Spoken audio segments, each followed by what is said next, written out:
Normally, being a little extra can be a bit much, but when it comes to healthcare, it pays to be extra.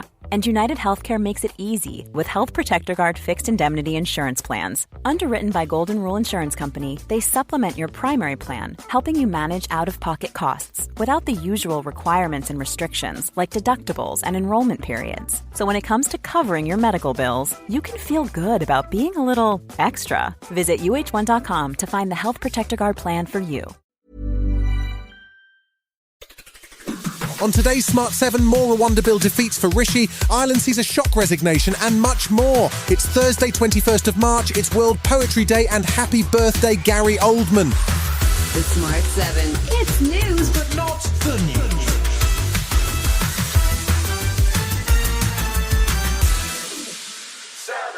Prime Minister Rishi Sunak addressed the Conservative Party's backbenchers at a meeting of the 1922 committee on Wednesday. He wasn't announcing that he was stepping down, though, or giving a date for a general election. Instead, it was a call for the party to unite and fight for the upcoming local elections in May, as the polls continue to indicate that the Tory party will struggle. After that, it was on to Prime Minister's question time, where Labour leader Sir Keir Starmer was chipping away at his attempts to present a united front. You can see why he doesn't want an election. Why half his cabinet are lining up to replace him. No answers, no plan, no clues. And if they can't bring themselves to stop the endless games and gimmicks, they should pack up, go home, and waste somebody else's time. Rishi hit back, refusing to commit to a date and trying to score some points with jabs at the Labour manifesto. My working assumption is that the election will be in the second half of the year. But I must say, I thought that out of everybody, he'd actually be the most grateful, Mr. Speaker, because he's now actually got time to come up with a plan for Britain. We're all looking forward to finally seeing it. There was genuine shock in Ireland on Wednesday when PM Leo Varadkar called a press conference and unexpectedly announced that he was stepping down as Taoiseach and leader of Fine Gael. He's been in the party leader role for 7 years and as rotating PM, including throughout the pandemic, but his party have been struggling in the polls and just last week lost 2 referenda on constitutional amendments. Varadkar was seen by some as responsible for an incoherent campaign, but he said on Wednesday that he was quitting for both personal and political reasons. One part of leadership is knowing when the time has come to pass on the baton to somebody else and then having the courage to do it. That time is now. The sudden move, just 10 weeks before local and European elections, could trigger a full general election. But his coalition partner, Micheál Martin, who is leader of the Fianna Fáil party and also deputy PM, wasn't keen on going to the polls just yet. This is a coalition of 3 parties, not personalities. I remain committed to the continuation of government, to the fulfilment of our mandate and to the implementation of the programme for government.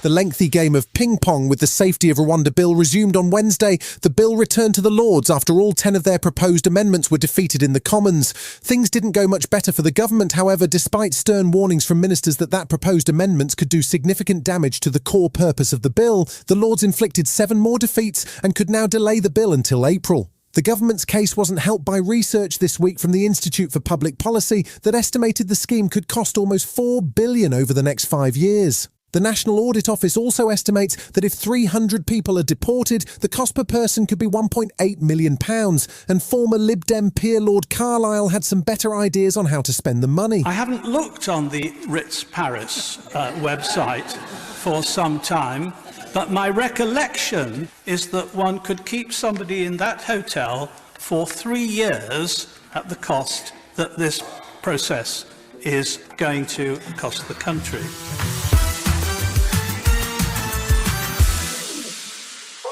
There was good news for consumers on Wednesday as the latest inflation figures showed the rate of increase slowing to 3.4%. That was a bigger than forecast drop from the January rate of 4%, and it was driven by a slowdown in the rise of prices for restaurants and food.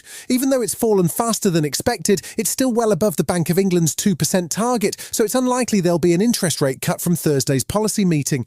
Chancellor Jeremy Hunt was busy giving credit to his boss Rishi. And what this shows is that the plan to bring inflation down, it was over 11% when Rishi Sunak became Prime Minister, now just 3.4%. That plan is working, but we do need to stick to it and see it right the way through. Still to come on today's Smart 7, Andy Murray wins in Miami and a new Star Wars crime drama is on the way. Right after this. Botox Cosmetic, out of botulinum toxin A, FDA approved for over 20 years. So, talk to your specialist to see if Botox Cosmetic is right for you. For full prescribing information, including boxed warning, visit BotoxCosmetic.com or call 877-351-0300. Remember to ask for Botox Cosmetic by name. To see for yourself and learn more, visit BotoxCosmetic.com. That's BotoxCosmetic.com. Welcome back. The Miami Open tennis is on this week, but Emma Raducanu won't be making an appearance as she's had to pull out because of a back injury. There was tragedy too for world number 2, Aryna Sabalenka, whose boyfriend Konstantin Koltsov died suddenly over the weekend. However, she says she's intending to go ahead with her match on Friday against Paula Badosa. Former Wimbledon champion Andy Murray was back in action too, after a bad run of form that he's described as his lowest point in tennis. He faced Matteo Berrettini and over nearly 3 hours managed to beat him 4-6, 6-3, 6-4.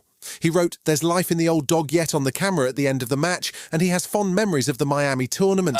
The conditions here always make the matches tough. Me and Novak used to generally play quite physical matches, and I think the heat and humidity here obviously, made that even tougher for both of us.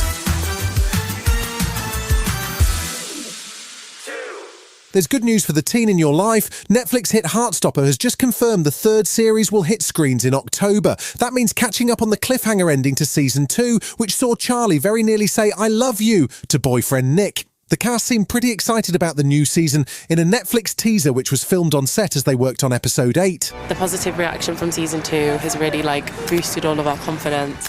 I can't wait for you guys to see. This season we get to see a little bit more of Tori and how what Charlie has been going through has affected her. The tension is high, it's like sexual tension, love, we're all there.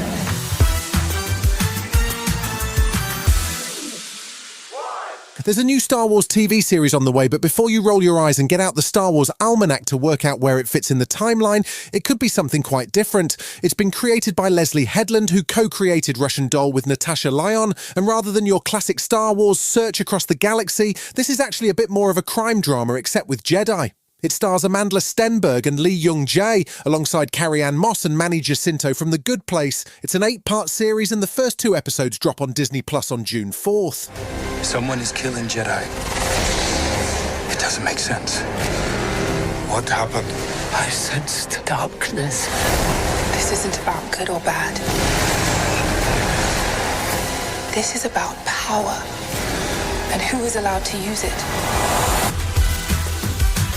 You've been listening to The Smart 7. We'll be back tomorrow at 7 a.m. Hit that follow button and have a great day.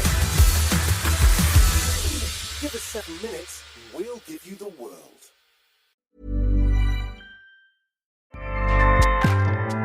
Acast powers the world's best podcasts. Here's a show that we recommend. Hi, I'm Dori Shafrir, and along with Kate Spencer, I host Forever 35, a podcast about the things we do to take care of ourselves. Join us every Wednesday with guests like author Phoebe Robinson, chef Samin Nosrat, actress Busy Phillips, and even former Secretary of State Madeleine Albright.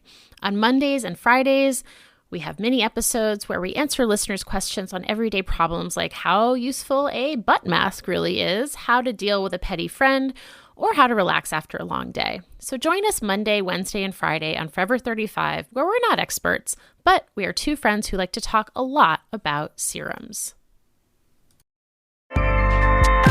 Acast helps creators launch, grow, and monetize their podcasts everywhere. Acast.com.